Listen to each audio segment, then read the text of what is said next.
రైతు సోదరులకు నమస్తే అన్న. ఈరోజు కుల్లాయప్ప నేను మా తోటలో గిడ్డి మిషన్ అయితే పడుతున్నాం. మీరు చూస్తున్న చెట్లు వచ్చేసి మొన్న మధ్యకారదులు నాటినామని చెప్పాం కదా, సో అవే ఇవి. కుల్లాయప్ప ఈరోజు ఈ తోటలో గిడ్డి మిషన్ పట్టడానికి ముఖ్య కారణం ఏంటి కుల్లాయప్ప చెప్పు ఒకసారి. మొన్న సూదులు అరటి చెట్లకు వచ్చేసి సూదులు వేస్తుంటే ముందు తోట నీట్గా పెట్టుకొని మళ్ళీ ఇంజక్షన్ వేయని ఒక అతను అయితే కామెంట్ చేశాడు. సో మాకు తెలియక ఇన్ని రోజులు అలాగే ఉండిపోయాము. సో ఈరోజు అయితే పడుతున్నాం అన్న. చూస్తున్నారా వీడియో? మీకోసమే మళ్ళీ పడుతున్నాం గడ్డి మిషన్. అంటే మామూలుగా మాకు తెలియదు అనమాట, గడ్డి ఇంత ఎక్కువైంది దీన్ని తీసేయాలని చెప్పేసి అన్న మొన్న ఇంజక్షన్లు వేసే వీడియోకి పెట్టినాడు. ఫస్ట్ తోట నీట్గా పెట్టుకోరా మళ్ళీ ఇంజక్షన్లు వేస్తూ అని చెప్పేసి. ఏదైనా కానీ మన రైతులకు ఉపయోగపడే వీడియోలు పెడుతుంటే దాన్ని ఎటకారంగా మాట్లాడుతుంటారు.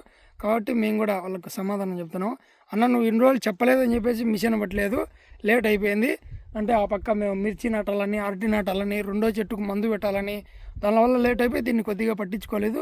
ఇంకా ఇప్పుడు నువ్వు చెప్పినావు కాబట్టి ఈరోజు మిషన్ పడుతూనే ఉన్నా. చూడు నా వీడియో నీకోసమే చేస్తున్నావు. ఏం లేప చూడండి నా మీకోసమే మేము వీడియో చేస్తున్నాం. మాకు తెలియకపోయా, అందుకే నువ్వు చెప్పినాక పడుతున్నావు. ఇంకా ఓకే ఒక లేప, మళ్ళీ మనకి లేట్ అవుతుంది. Okay bye.